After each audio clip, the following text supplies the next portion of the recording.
Hello everyone, இன்றைக்கி நம்ம இந்த வீடியோவில் என்ன பார்க்க போகிறோம் அப்படின்னா, சின்ன குழந்தைங்களுக்கு சளி, இருமல், இந்த மாதிரி நெஞ்சு சளி, மாரில் நிறையா சளி இருக்குதுன்னு சொல்லுவாங்க இல்லையா, அதெல்லாம் சரி பண்ண சிம்பிளாக நம்ம என்ன பண்ணலான்னு பார்க்கலாம்.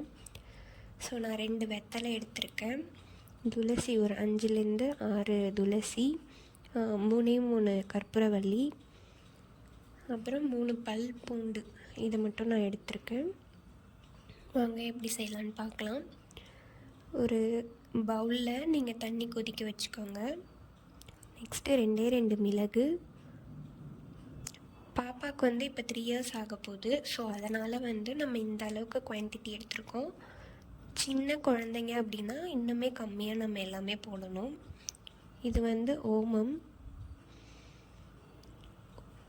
ஓமம் போட்டாச்சு. நெக்ஸ்ட்டு நம்ம எடுத்து வச்சுருக்க இலையெல்லாம் போட்டுக்கலாம். வெத்தலை, பூண்டு, துளசி, அதுக்கப்புறம் கற்பூரவள்ளி.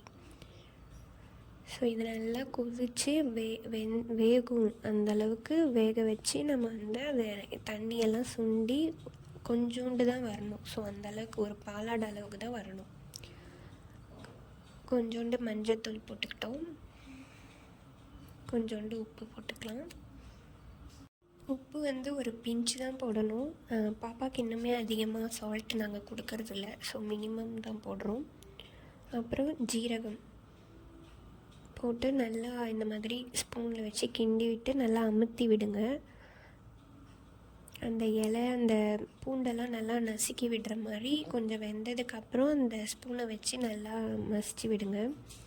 ஸோ இந்த சட்டி இதில் தான் நாங்கள் செய்வோம். ஆனால் இது எப்படியோ உடஞ்சிருச்சு, எப்படின்னு தெரியல.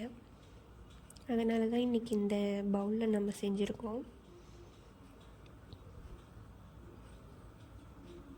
இந்த பாருங்கள், கொஞ்சம் வெந்ததுக்கப்புறம் இந்த மாதிரி நல்லா நசுக்கி விட்டிங்கன்னா அதோட சாரெல்லாம் அந்த தண்ணியில் இறங்கிடும்.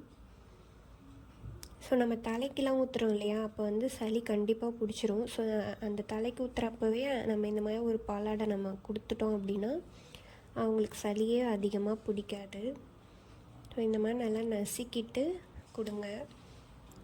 ஸோ பாப்பா கொஞ்சம் சளி இரும்பிகிட்டே இருந்தாங்க, அதனால தான் நம்ம இதை செய்கிறோம். ஸோ நீங்களும் உங்கள் குழந்தைங்களுக்கு சளி இருந்தால் இந்த மாதிரி செஞ்சு கொடுத்து பாருங்கள்.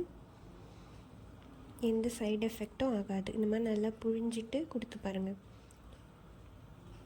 இந்த வீடியோ உங்களுக்கு பிடிச்சிருந்தால் லைக் பண்ணுங்கள், ஷேர் பண்ணுங்கள், சப்ஸ்கிரைப் பண்ணுங்கள். ஸோ கொஞ்சோண்டு இருக்கு இல்லையா, இதை நம்ம பாப்பாவுக்கு கொடுப்போம். அழகாக குடிச்சிடுவாங்க பாப்பா.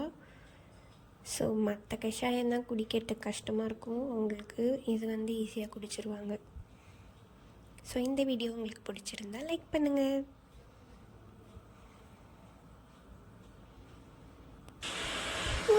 Good girl.